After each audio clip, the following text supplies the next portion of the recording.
וקומה בעזרתי, החזק מגן. Voy a invitarles a que abran su Biblia en Amós capítulo 2, versículos 1 al 3. Ya llegamos al capítulo 2 del libro de Amós. En este texto tenemos la profecía contra Moab. Y llegamos así a la última denuncia de Amós contra las naciones paganas. Es decir, contra las naciones que no eran el pueblo de Dios. 6 en total. Esta es la sexta, hemos estudiado 5, hoy vamos a considerar esta. Ahora, en este punto, algunas impresiones deben estar claras en nuestra mente, a la luz de lo que ya hemos analizado del capítulo 1, de las 5 denuncias de Amós contra las naciones paganas. Para nosotros ya es claro que Jehová no es un Dios regional como los ídolos que adoraban todas estas naciones. Al contrario, el Dios de Israel es el Dios de todas las naciones y por esa razón envió a su profeta a denunciar todos estos pecados atroces que cometieron gente que no era su pueblo. Pecados que finalmente fueron pecados contra Dios. Sí, contra el prójimo, pero todo pecado finalmente es contra Dios. Algo más que debe estar claro en nuestra mente es que Jehová juzga a estas naciones sobre la base de una ley universal. Es decir, si estas naciones no tenían la palabra de Dios escrita, no tenían profetas de Dios, pero evidentemente cuando Amós va denunciando cada uno de estos pecados está señalando cosas que ellos conocían.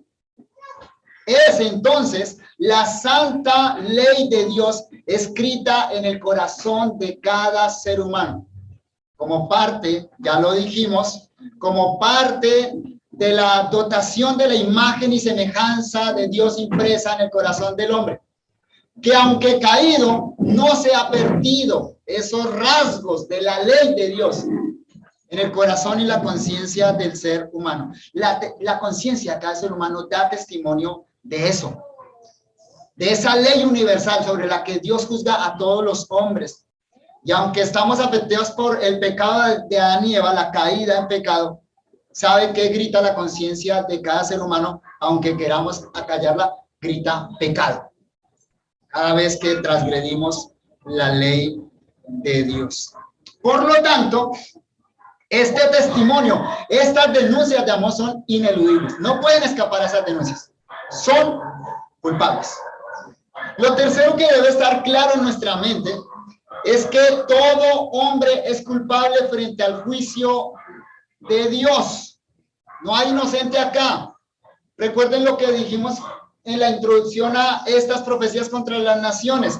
Esas 6 naciones en realidad representan a toda la humanidad, a cada ser humano.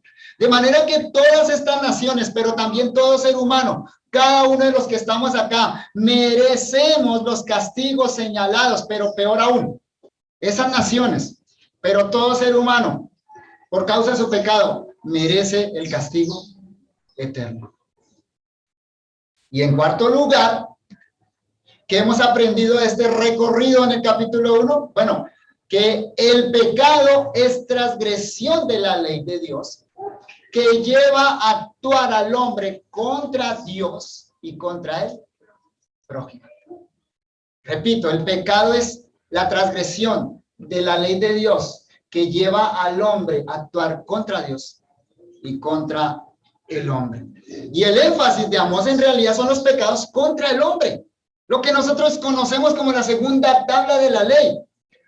Un autor dice lo siguiente, escribiendo estas 6 profecías contra las naciones. En resumen, los 6 primeros oráculos describen una situación trágica. No descubrimos los menores sentimientos de piedad o compasión, sino la teoría, recuerden que la mencionamos cuando hicimos este recorrido, sino la teoría del homo homini lupus. El hombre es lobo para el hombre. ¿No es lo que hemos visto en este recorrido? El apóstol Pablo enseña que el hombre se opone activamente contra este testimonio de la conciencia. Dice Pablo, porque la ira de Dios se revela desde el cielo contra toda piedad e injusticia. Escuchen, de los hombres que detienen con injusticia la verdad. ¿Nota lo que hace el hombre? Naturalmente, la conciencia le grita pecado y el hombre resiste. Dice Pablo, detiene con injusticia la verdad. Quieren apagar ese testimonio de la conciencia que los acusa. Claro, no pueden. El apóstol Pablo también dice, porque cuando los gentiles que no tienen ley hacen por naturaleza lo que es de la ley, estos, aunque no tengan ley, son ley para sí mismos, mostrando la obra de la ley escrita en sus corazones, dando testimonio su conciencia y acusándolos o defendiéndolos sus razonamientos en el día en que Dios juzgará por Jesucristo los secretos de los hombres, conforme a mi evangelio. El siguiente poema recoge muy bien la trágica situación en la que ha caído el ser humano. Escuchen este poema. Sin cuerdas, sin cadenas, sin hilo. No hay ligadura, no hay barreras. Soy el potro que huye del establo. Soy el viento que viene y va. Soy timón, soy mi guía. Mi realidad, mi corazón, mi filosofía, mis deseos. La verdad es ilusión. El truco mortal de los magos del despotismo. Mi verdad está en mis ojos y con ella veo mi mundo. Es la emancipación del hombre, ¿nota? Quien escribe este poema dice, yo soy dueño de mi vida, yo soy dueño de mi destino, me desligué de cualquier atadura. Eso es lo que intenta hacer el hombre frente al testimonio del evangelio y de la verdad. Es el grito de libertad del ser humano con relación a Dios. Pero ¿sabe qué hace ese grito de libertad? Sume al hombre en la peor de la esclavitud de sus propios deseos y su depravado corazón. ¿Qué puede recomponer al hombre? Si el hombre es así como lo hemos visto en estos textos, y hoy vamos a sumar algo más, ¿qué puede arreglar al ser humano? ¿Hay solución? ¿Hay solución para este deplorable estado del ser humano? Leamos nuestro texto, hermanos. Amós capítulo 2, versículos 1 al 3. La sexta denuncia de Amós, ahora contra Moab. Así ha dicho Jehová, por 3 pecados de Moab y por el cuarto, no revocaré su castigo, porque quemó los huesos del rey de Edom hasta calcinarlos. Prenderé fuego en Moab y consumirá los palacios de Keriot, y morirá Moab con tumulto, con estrépito y sonido de trompeta, y quitaré el juez del medio de él, y mataré con él a todos sus príncipes, dice Jehová. ¿Cuáles son los 7 elementos de esta profecía? Recuerden que cada profecía tiene 7 elementos. Miremoslos acá rápidamente. Nombre del acusador. ¿Quién está acusando? Así dice Jehová, el único que puede acusar. Así dice Jehová, el Rey universal, el gobernante de todo el universo. Nombre del acusado, en este caso, se cambió, ¿no? Ahora es Moab. Ya ha pasado por el estrado, Damasco, Edom, etcétera. Ahora sube allá al estrado del acusado, Moab. Proverbio clásico que señala la plenitud de la maldad por 3 transgresiones de Moab y por la cuarta. Dios tuvo paciencia, pero ya se colmó la maldad. Sentencia anticipada. El texto lo dice, no lo perdonaré. Ya no hay tiempo para arrepentimiento, ahora es el tiempo del juicio. ¿Cuál es el pecado? ¿Cuál es la acusación formal? Lo particular en este caso es este, porque él, literalmente, en el hebreo aparece el pronombre personal, porque él quemó los huesos del rey de Edom hasta calcinarlos, hasta convertirlos en cal. Ese es el pecado denunciado específicamente acá. ¿Cuál es la declaración de juicio? Bueno, acá hay 4 sentencias claras. Mírenlas ahí en el texto. Simplemente la leemos en el versículo 2. Prenderé fuego en Moab y consumirá los palacios de Keriot, primero. Segundo, y morirá Moab con tumulto, con estrépito y sonido de trompeta. Tercero, ahí en el versículo 3, quitaré el juez del medio de él. Y cuarto, mataré con él a todos sus príncipes, dice Jehová. Noten que entonces son 4 declaraciones de juicio acá. Y el sello de confirmación termina el texto diciendo, dice Jehová. Es decir, lo dice Dios y así es. Y eso se va a cumplir. Pasemos entonces a considerar esta denuncia final contra las naciones paganas bajo los 3 tópicos ya conocidos por nosotros. ¿Recuerdan? Esas son las 7 secciones allá con que aparecen las denuncias, pero los hemos estudiado para facilidad de entendimiento bajo 3 tópicos: descargo, denuncia y declaración. Primero, el descargo del juez. Versículo 1, primera parte. Así ha dicho Jehová: por 3 pecados de Moab y por el cuarto no revocaré su castigo. Ahí está la declaración del juez. Como vimos en la sección anterior, el pueblo de Moab descendía de Lot, al igual que los amonitas. Hay una relación, ¿notan? La denuncia anterior fue contra los hijos de Amón, ahora es contra Moab. Bueno, son familiares. Moab era el hijo de la hija mayor de Lot. Génesis 19:37. Dice el texto así: y dio a Luz la mayor un hijo, y llamó su nombre Moab, el cual es padre de los moabitas hasta hoy. Ahí están los orígenes, ¿no? En la hija mayor de Lot, recuerden que con su hermana emborrachan a su papá, se acuesta con el papá, y de esa relación incestuosa nace Moab, el padre de este pueblo. La palabra Moab en hebreo literalmente significa de parte del padre. Note el nombre de por sí ya sugiere la relación incestuosa de la cual fue origen este pueblo. Los moabitas fueron enemigos constantes de los israelitas, incluso desde el momento en que Israel sale de Egipto y tiene que pasar hacia la tierra de Canaán. Ahí ya ellos aparecen como enemigos de Israel, no los quieren dejar pasar. Israel obligatoriamente debía pasar por el territorio de Moab. Y no tenemos el tiempo acá, pero si usted puede, lea en su casa Números capítulo 22, 23, 24 y 25, donde se narra algo que creo muchos de ustedes conocen: las artimañas de los moabitas para destruir a Israel. 2 artimañas utilizaron para destruir a Israel. Números 22 al 25. Primera artimaña: alquilaron un falso profeta llamado Balaán para que maldijera al pueblo de Dios. Le pagaron dinero a este profeta para que maldijera, y el profeta fue bendiciendo el pueblo de Dios. Cuando no resultó este plan, entonces ellos usaron mujeres moabitas para que sedujeran a los hombres de Israel y finalmente adoraran a Baal. Ese plan funcionó muy bien. Más de 20,000 israelitas murieron por causa de la idolatría. ¿Notan las artimañas de Moab contra Israel? Ahora, ¿sabe qué es lo interesante de nuestro texto de Amós? La denuncia de Amós no es de un pecado de Moab contra Israel. La denuncia es de un pecado de Moab contra Edom. Amós 2:1 dice: porque quemó los huesos del rey de Edom hasta calcinarlo. De hecho, de las 6 profecías contra las naciones, la única que denuncia el pecado contra una nación que no es Israel es esta. Recuerden, si ustedes repasan el pecado de Damasco, el pecado de Gaza, el pecado de Edom, etcétera, todos fueron pecados contra Israel. Sí, estuvieron relacionadas a otras naciones, claro que sí, pero sí fueron pecados contra Israel.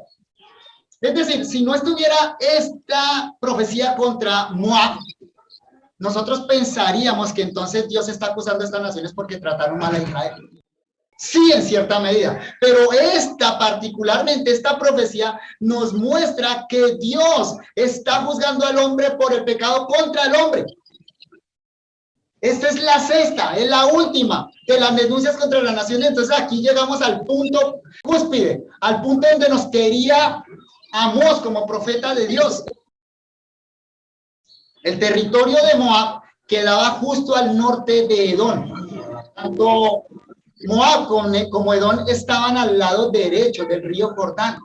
Estaba en la parte de abajo Edom y en la parte norte estaba Moab. Y cuando rastreamos la historia de estos 2 pueblos, históricamente sus tratos no fueron amables. Aquí queda totalmente claro, hermanos, que en la mente de Amón todas estas naciones eran responsables delante de Dios por pecar contra su prójimo. No es simplemente, o no es el punto, el pecado contra el pueblo de Dios. ¿Es el pecado contra quién? Contra el prójimo. Prójimo. Entonces, en el entendimiento de Amós, es cualquier semejante, independientemente de su relación con Dios. Incluso si es mi enemigo. Ese es el asunto que quiero enfatizar. Repito, no es el pecado contra el pueblo de Dios. Es el pecado contra el prójimo. Incluso si ese prójimo es irreligioso. Si ese prójimo es un incrédulo, si es alguien que está fuera del ámbito del pueblo de Dios, incluso, repito, como dice la escritura, si es mi enemigo. Como dijimos al inicio de esta serie de profecías de Amós, Dios aquí nos está hablando de los lazos de fraternidad humana que une a todos los descendientes de Adán. Y esta, mis queridos hermanos, no es una idea particular de Amós. También la encontramos en Jesús, Pablo y Pedro. Leamos unos textos al respecto. Mateo capítulo 5, versículos 43 al 45. Mire lo que dice Jesús, nuestro Salvador, al respecto. A veces no pensamos suficientemente en estas obligaciones que tenemos delante de Dios para con todos los hombres. Pero observe lo que Jesús dice allá en Mateo 5, versículos 43 al 45. Oísteis que fue dicho, amarás a tu prójimo y aborrecerás a tu enemigo.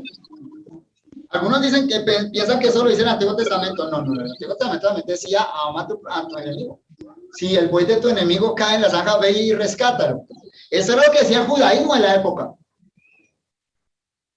Pero yo os digo, Jesús enfatizando, amad a vuestros enemigos.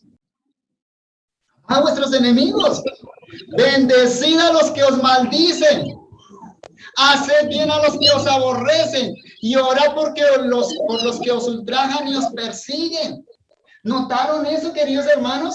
No es con el hermano en Cristo. ¿Es con quién? Con el prójimo.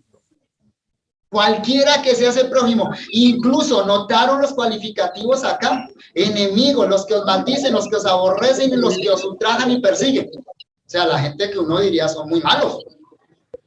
La razón, dice Jesús, para que seáis hijos de vuestro Padre que está en los cielos, el cual hace salir su sol sobre malos y buenos y hace llover sobre justos e injustos. Es decir, una característica de ser hijo de Dios es amar al prójimo. No simplemente a mi hermano en Cristo, no el que está aquí conmigo, el que piensa igual que yo. No, es amar al prójimo cualquiera que sea este prójimo, incluso si es mi enemigo. Observen cómo lo dice Pablo en Romanos capítulo 12, versículo 14.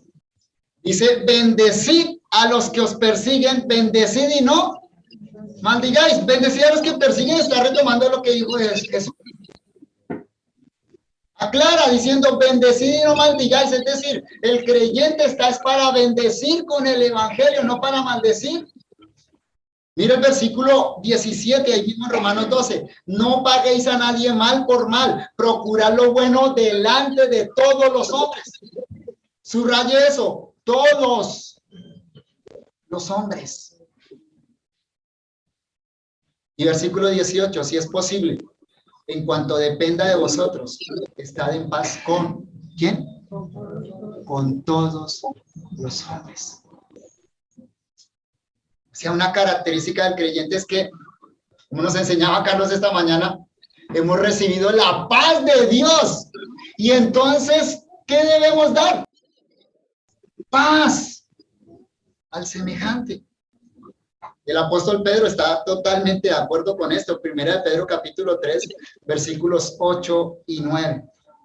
Finalmente, sed todos de un mismo sentir, compasivos, amándoos fraternalmente, misericordiosos, amigables. Amén. ¿Cierto? Claro que sí, pero sigamos leyendo. No devolviendo mal por mal, ni maldición por maldición, sino por el contrario, bendiciendo, sabiendo que fuiste llamados para que heredases bendición. Así que cuando leemos la denuncia de Amós, contra Moab, llegamos al punto culminante, al punto más alto de sus profecías contra las naciones. Claramente acá, Amós pone nuestra conciencia que se está refiriendo a cualquier ser humano. Nuestro deber con ese ser humano. Llegamos al punto más claro de esta perturbadora radiografía que Amós nos ha provisto, del oscuro estado caído del ser humano. Mire, la denuncia específica del profeta contra Moab nos presenta la cúspide de la maldad. Parecía que ya habíamos llegado, ha ido incrementando la maldad, ¿cierto? Denunciada. Y parecía que con los hijos de Amón llegamos allá al tope de la maldad. Abrieron a las mujeres embarazadas, ¿recuerdan? Y ya dijimos, no, ya no hay nada más que ver. Bueno, ahora abrimos este pasaje y sí, todavía hay algo más que ver. Ni siquiera la muerte del enemigo trae paz al pecado. Tampoco los muertos pueden descansar en paz. Mire la denuncia. Y entonces pasamos a la denuncia del delito. Vamos 2 versículo 1, segunda parte. Porque quemó los huesos del rey de Edom hasta calcinados. Y otra vez, es enfático en el hebreo. En el hebreo dice literalmente porque él, pone el pronombre allá, porque él, o sea, el pueblo de Moab, él quemó los huesos del rey de Edom hasta calcinarlos. Mire, es necesario recalcar y apuntar directamente hacia el culpable. Por eso, en estas denuncias normalmente hemos visto que coloca el pronombre personal. Él, tenemos que señalar con el dedo, y Dios señala con el dedo, para que no nos evadamos de la responsabilidad, y sobre todo para que el tamaño acto ignominioso no quede en el anonimato. Esto tiene que saberse. ¿Quién fue el que quemó estos huesos? El pecado de Moab fue el que rebosó la copa de la ira de Jehová. Por tanto, invita a un nuevo rugido del león. Así que el fuego devorador avanza un poco hacia el norte, hacia Amón, y luego pasa a devastar a Moab. Y déjenme decirles, aquí no hay ningún inocente. Esta nación impía, junto con las otras que ocupaban Canaán, todas esas naciones son culpables. Diferentes delitos, diferentes pecados, pero todas son culpables delante de Dios, y por eso el fuego devastador de Dios avanza. El león sale corriendo tras su sexta presa. El delito particular de Moab es irracional. Su actuar cruza las mismas fronteras de la maldad y toca algo que en aquellas épocas era considerado sumamente sagrado: el reposo de los muertos. Todas las naciones consideraban eso, que la muerte es sagrada. Hay que dejar reposar a los muertos. Aquí yo no estoy hablando de lo que la Biblia dice, lo que la gente pensaba, y muchos hoy en día piensan, ¿o no? Sí, como leímos, como vimos, esta denuncia nos sorprende hablando de la ofensa cometida contra un muerto. Todas las otras denuncias fueron delitos cometidos contra gente viva. Este es un delito cometido contra un muerto, una ofensa contra un muerto. ¿Sorprendente o no? En el entendimiento de las naciones paganas de aquella época, dice un escritor, era una ofensa enorme. Porque la tumba, pensaban así ellos, porque la tumba pertenecía en cierto modo al reino de los espíritus. Solo quien descansaba en la tumba podía gozar de paz en la otra vida. De lo contrario, no estoy diciendo lo que la Biblia dice, lo que ellos pensaban. De lo contrario, esa persona debía vagar perpetuamente sin reposo, si no había una tumba. ¿Notan la intención entonces de este pueblo, de este rey de Moab? Al desenterrarlo, no va a descansar ni siquiera en la otra vida, diríamos nosotros, ni aquí ni allá.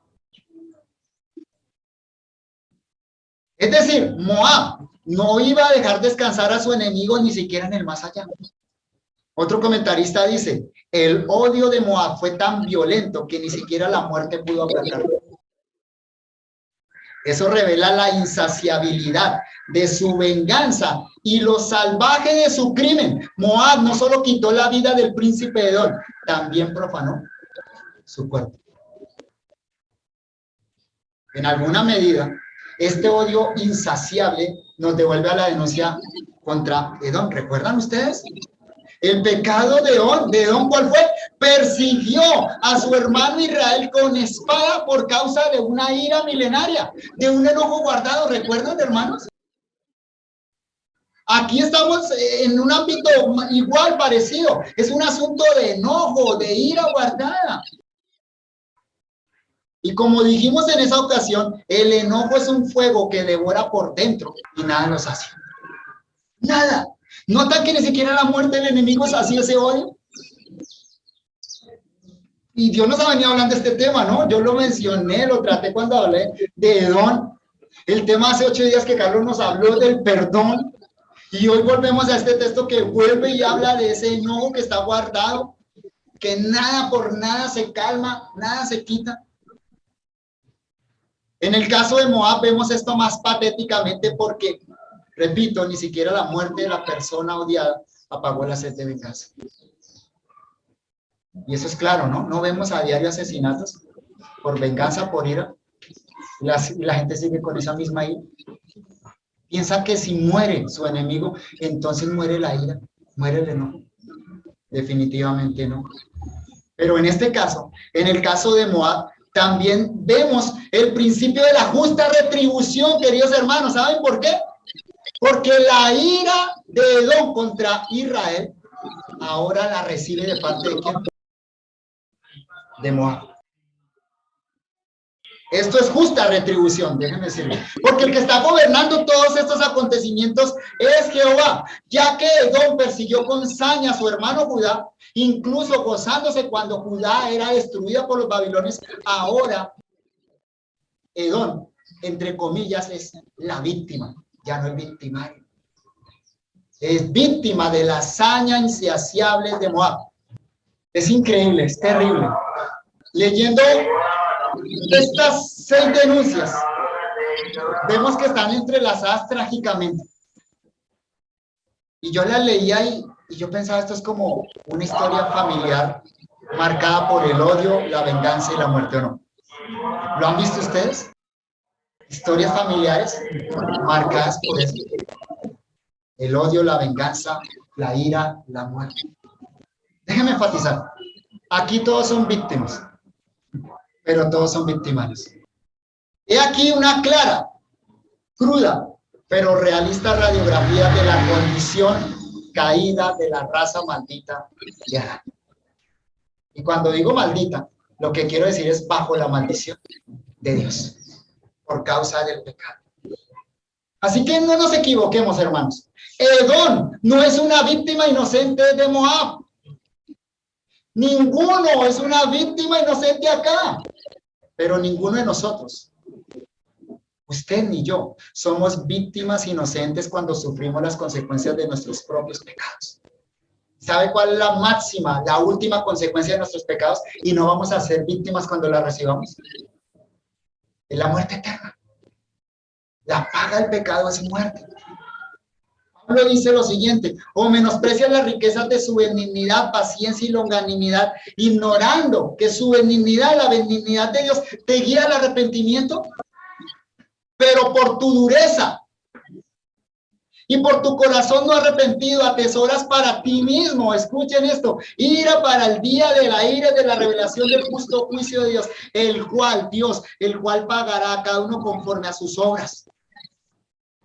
Vida eterna, que perseverando en bien hacer busca gloria y honra e inmortalidad. Ninguno de nosotros puede hacer eso, ni lo ha hecho. Pero ira y enojo a los que son contenciosos y no obedecen a la verdad, sino que obedecen a la justicia. Hay personas que piensan que Dios los va a perdonar el día final porque sufrieron mucho en esta vida. Que Dios no les va a mandar a la condenación eterna porque es que yo tuve una vida de sufrimiento, como si los sufrimientos míos obtuvieran la salvación. No. No. Porque independientemente de si esos sufrimientos que otros me causaron fueron justos o no, yo no soy inocente. Usted no es inocente, usted también pecó contra otras personas, ¿o no? Es increíble que nuestro texto diga que Moab quemó los huesos del rey de Edom hasta convertirlos en cal. Eso es lo que dice literalmente el texto. Los quemó hasta la cal. Evidentemente, el significado de esa expresión es que profanó la tumba de este rey, desenterró ese cuerpo, sacó los huesos ya putrefactos y los quemó hasta que se redujeron a polvo. Ese es un proceso largo que implica altas temperaturas, pero eso precisamente fue lo que hicieron. Como ya dijimos, esto solo revela un deseo de venganza que nada podía aplacar. Moab quería borrar todo rastro de su enemigo, pero eso no es posible. No es posible borrar todo rastro de otro. Ante todo porque el ser humano no es solo físico, también es espiritual. La crueldad de los moabitas es presentada crudamente por el escritor del libro de Reyes en un trágico evento. Qué pena, tienes abierto Cuando el el micrófono, rey Julián. de esa nación pagana, escuchen bien, inmoló a su propio primogénito. Miren en su Biblia, Segunda de Reyes capítulo 3, versículos 26 y 27. Segunda de Reyes 3, 26 y 27. Y leo este texto para que veamos que este tipo de crueldad era típica de Moab. Amós nos dice que quemó los huesos del rey de Edom hasta calcinarlos. Miren lo que hizo el rey de Moab en esta ocasión. Y cuando el rey de Moab vio que era vencido en la batalla, tomó consigo 700 hombres que manejaban espada para atacar al rey de Edom contra Edom. Note que históricamente tuvieron peleas estas dos naciones, mas no pudieron.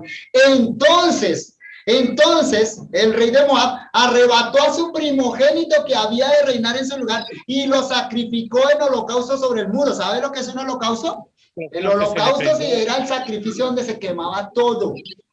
Todo. Sí, leímos bien. Sacrificó a su primogénito en holocausto sobre el muro y hubo grande enojo contra Israel y se apartaron de él y se volvieron a su tierra. Este texto nos revela dos asuntos importantes que nos ayudan a entender nuestro pasaje. Primero, muestra la enemistad histórica entre Moab y Edom, dejando así en claro que la denuncia de Amós es verídica. Y como en todos los otros casos, aunque no podamos pensar en un evento específico, sí entonces se revela que esto es parte de la historia trágica de estas dos naciones. Pero en segundo lugar, eso que acabamos de leer deja en evidencia la religiosidad irracional de los moabitas, dejando de esta forma en claro que Amós no está exagerando ni inventando cuando nos dice que Moab quemó los huesos del rey de Edom hasta calcinar. Incluso es muy probable que ese acto de desenterrar al muerto y quemarlo hasta reducirlo a polvo fuera una especie de sacrificio a su dios Quemos. Esa es la religión de los hombres, la religión que los hombres inventan siempre una religión irracional, ¿o no? Que saca lo peor del ser humano, tratando de aplacar las iras de los dioses. El hombre está enojado contra el hombre, está enojado contra Dios y piensa que haciendo ese tipo de actos, de sacrificios, de esta irracionalidad, piensa que así pueden aplacar a Dios, a los dioses. Finalmente, no aplacan a los dioses que no son dioses y su sentido de culpa nunca se borra. Moab no conocía esta preciosa verdad escritural, que es lo único que puede librar de un odio arraigado. Hermanos, leámosla todos en Santiago capítulo 1, versículos 19 y 20. Santiago 1, 19 y 20. Escuchen esto, hermanos. Por esto, mis amados hermanos, todo hombre sea pronto para oír y tardo para hablar, tardo para irarse. Y aquí está el punto. Aquí está la razón. Porque la ira del hombre no obra la justicia de Dios. ¿Escucharon? La ira del hombre no obra la justicia de Dios. La venganza muestra una conciencia natural de retribución en todo ser humano. El deseo de venganza muestra eso. Cuando usted quiere vengarse, es porque usted siente que hubo una transgresión contra usted. Siente que alguien hizo algo que usted no merecía. Bueno, eso es parte de lo que Dios plasmó en nuestra conciencia. En nuestra conciencia hay un sentido natural, repito, de justicia, que reclama retribución. Si alguien hace algo malo, eso tiene que ser pagado. Claro que sí, todo ser humano tiene impreso eso en su conciencia. Y esto quiere decir que la única base segura para un sistema judicial es la imagen de Dios impresa en nosotros, que incorpora esa demanda de justicia. Si nosotros, si eso es lo que ha hecho el hombre moderno, si nosotros quitamos a Dios, decimos que Dios no existe, lo borramos del mapa a Dios, entonces, si es lo que está sucediendo en las naciones modernas, entonces nos quedamos sin base alguna para la aplicación de justicia, ¿o no? ¿Cuál justicia si no hay Dios? ¿Cuál justicia si no hay verdad absoluta? ¿Cuál justicia si no hay una justicia universal? Cada quien hace lo que quiere y quién lo puede acusar. La política internacional de las últimas semanas nos lo ha mostrado, ¿no? Cómo descaradamente la gente se para a hablar y decir, lo que estamos haciendo es esto y esto. Y el otro dice, ustedes lo que están haciendo es esto. ¿Quién tiene la razón? No pueden definirlo entre ellos.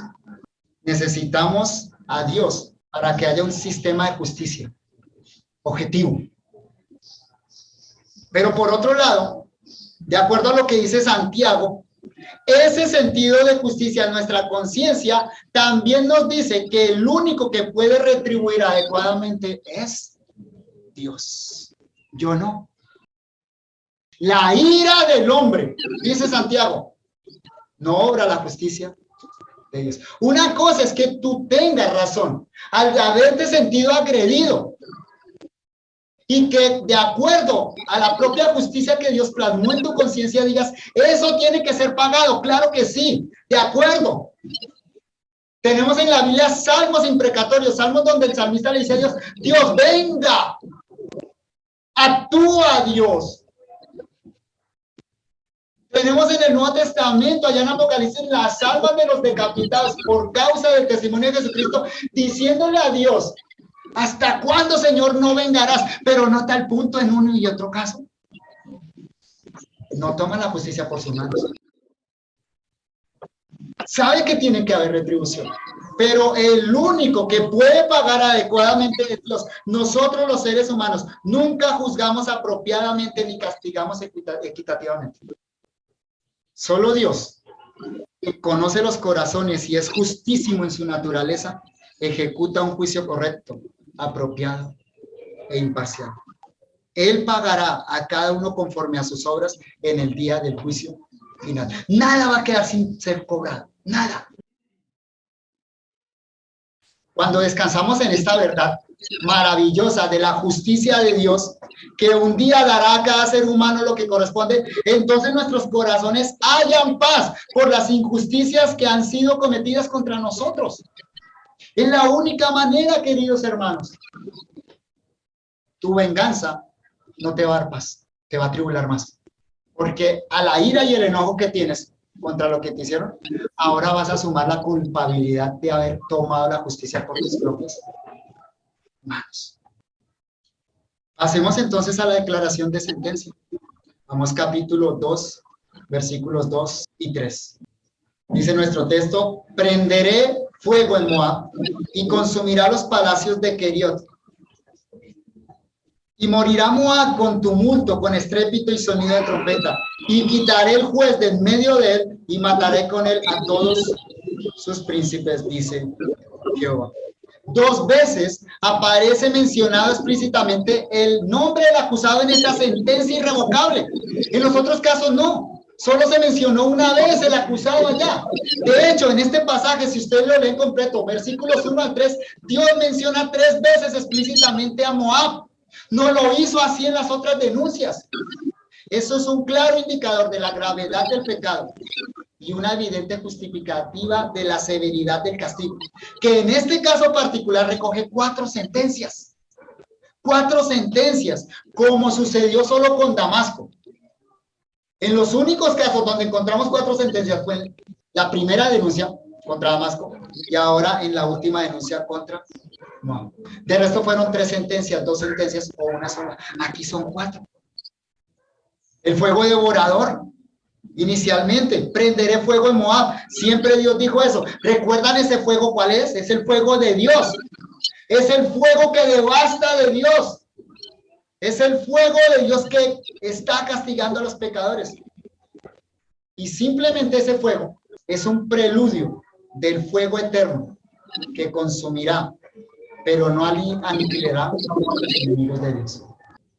Este castigo acá, y en el caso de las otras naciones, que consumió con fuego los palacios, nos recuerda el día en que Dios enviará a todos los hombres por sus propios pecados a la condenación eterna, al fuego que nunca se apagará. Dice Isaías 66:24, se lo leo, no lo busquen. Y saldrán y verán los cadáveres de los hombres que se rebelaron contra mí, porque su gusano nunca morirá, ni su fuego se apagará, y serán abominables a todo hombre.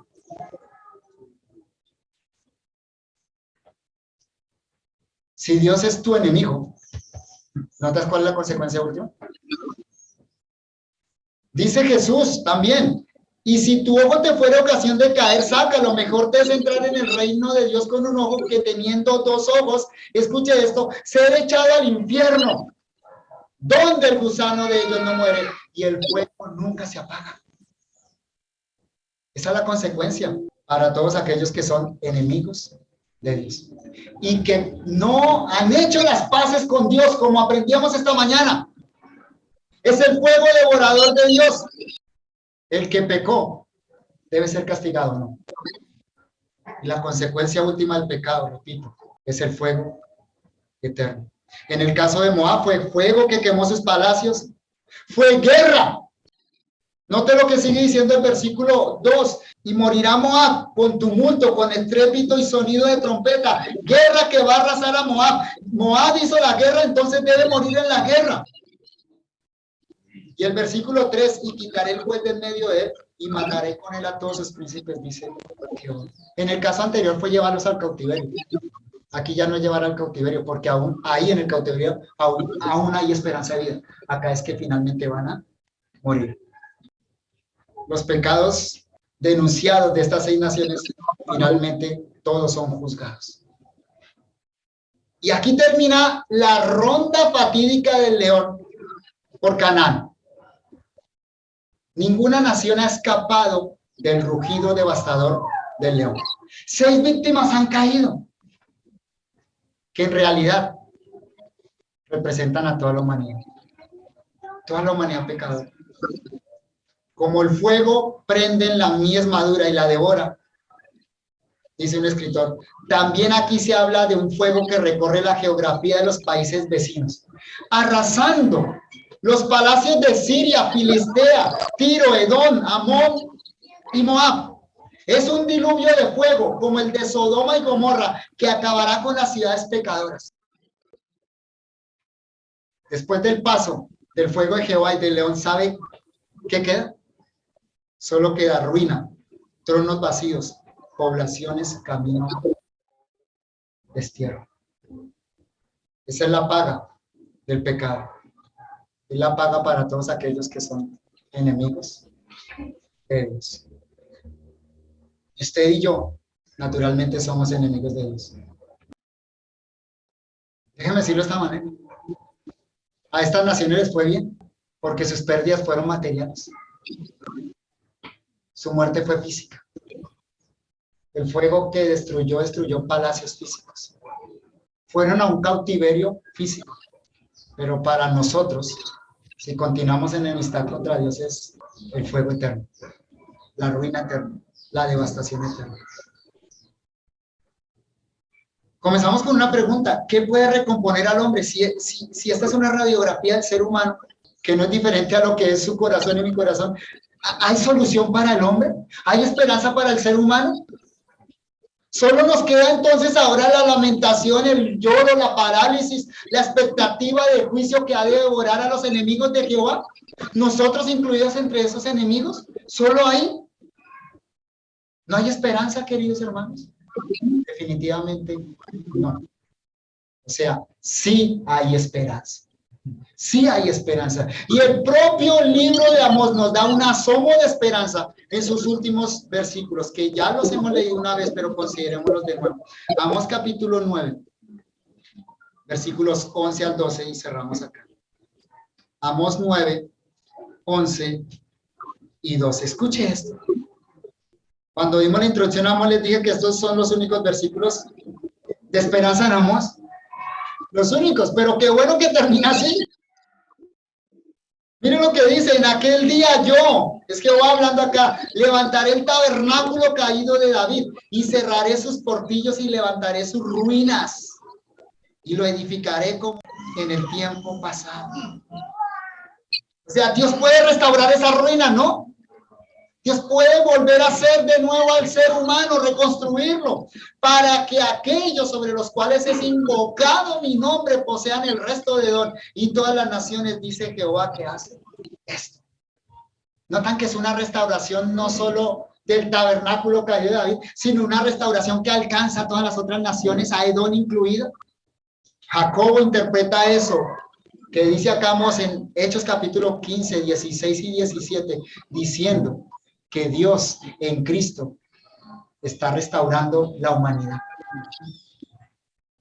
Y lo interesante de la cita de Jacobo allá en Hechos 15, 16 y 17 es que, a diferencia de Amós, que dice que Dios restaura solo el tabernáculo de Judá y las otras naciones vienen a servir a Judá, en palabras de Jacobo es que todas las naciones ahora son restauradas como un solo pueblo. Ya no hay una nación que señoree sobre otras, porque donde el hombre señorea sobre otros siempre va a haber ruina. Solo tiene que haber un Señor, un buen Señor, que no solo, como aprendimos esta mañana, no solo nos da la paz con Dios, no solo nos da la paz con Él, sino ¿sabe qué logra? La paz entre los hombres. Y ese es Jesucristo. En la visión de Amós, interpretada por Jacobo, ya no es Israel dominando a las naciones, es Dios en la persona de su Hijo Jesucristo trayendo salvación a todas las naciones. A aquellos gentiles que ya no son lobos rapaces, sino que invocan el nombre de Jesús para salvación y restauración de sus almas. Lo único que finalmente traerá la paz con Dios y la paz entre los hombres es el evangelio que predica, como Dios visitó por primera vez a los gentiles para tomar de ellos pueblo para su nombre. Solo el evangelio puede cambiar esa radiografía terrible que vimos en Amós. Y darnos la capacidad de vivir en paz, porque ahora la paz de Dios gobierna nuestros corazones, en paz con Dios, en paz con los hombres.